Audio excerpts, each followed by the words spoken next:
বিকাল ৩টায় March for Gaza যে কর্মসূচিটি রয়েছে সেটি কিন্তু সকাল থেকে আমরা দেখেছি যে খণ্ড খণ্ড মিছিল নিয়ে অনেকেই আসা শুরু করেছিল এবং দেখতে পাচ্ছেন যে এখন টিএসসিতে কিন্তু লোকে লোকারণ্য এবং সবাই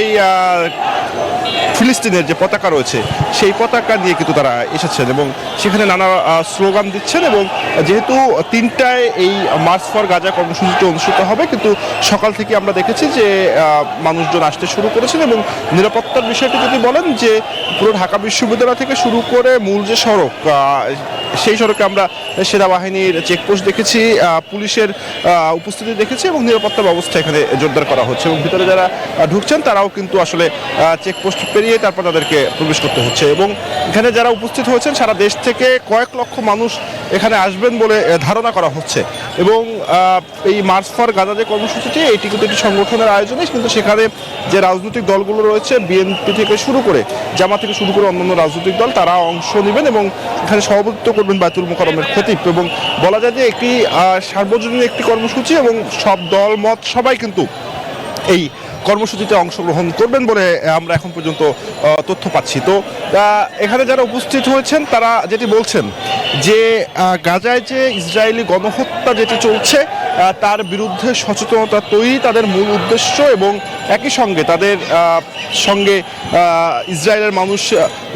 ইসরায়েলের গণহত্যায় যে ফিলিস্তিনিরা মারা যাচ্ছেন তাদের প্রতি সহমর্মিতা জানানো এবং একই সঙ্গে ফিলিস্তিনের মানুষের পাশে থাকার জন্যই তাদের এই কর্মসূচি। একই সঙ্গে তারা যেটি বলছেন যে মুসলিম বিশ্বের যে অন্যান্য বড় রাষ্ট্রগুলো রয়েছে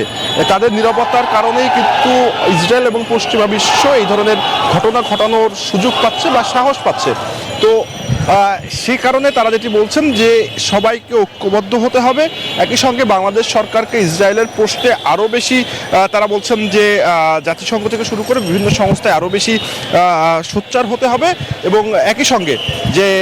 মুসলিম দেশগুলো রয়েছে সবাই ঐক্যবদ্ধ হলে এই ধরনের যে ইসরায়েলের যে বর্বরতা সেটি কিন্তু কমানো সম্ভব। আমি যদি দেখাই যে শাহবাগের দিক থেকে দেখতে পাচ্ছেন একটি বিশাল মিছিল কিন্তু এগিয়ে আসছে, এরকম খণ্ড খণ্ড মিছিল বড় মিছিল আমরা কিন্তু দিনভর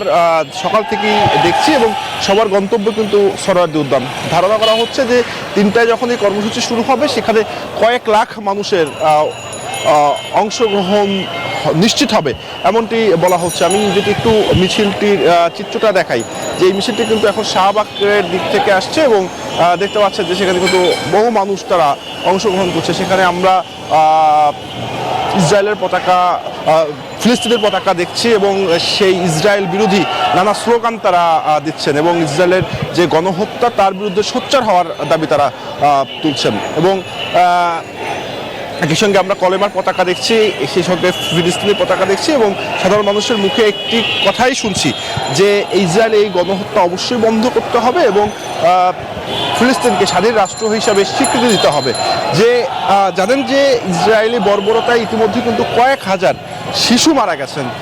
সেই সঙ্গে নিরীহ নারীরা মারা গেছেন, নিরীহ মানুষ মারা গেছেন। এই গণহত্যা আসলে মেনে নেওয়া যায় না। তারা বলছেন যে এই গণহত্যা অবশ্যই বন্ধ করতে হবে এবং সেক্ষেত্রে কিন্তু সবাইকে সোচ্চার হতে হবে। যে মাত্র একটি মিছিল আসলো এবং সব মিছিলগুলোর গন্তব্যই কিন্তু আসলে সোহরাওয়ার্দী উদ্যান এবং সেখানে আমরা যতটুকু জানতে পারছি যে বিভিন্ন রাজনৈতিক দলগুলো অংশ নেবে এবং সেই সঙ্গে নানা শ্রেণী পেশার মানুষ একদম বলা যায় যে সারা দেশ থেকেই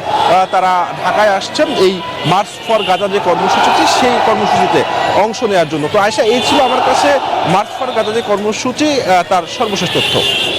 জুবায়ের সানি, আপনাকে ধন্যবাদ। বান্ডেল থাকলে প্রতি সেনমানিতে টাকা বাঁচবে। বিকাশ সেনমানি বান্ডেল কিনে জিতুন প্রতি লেনদেনে।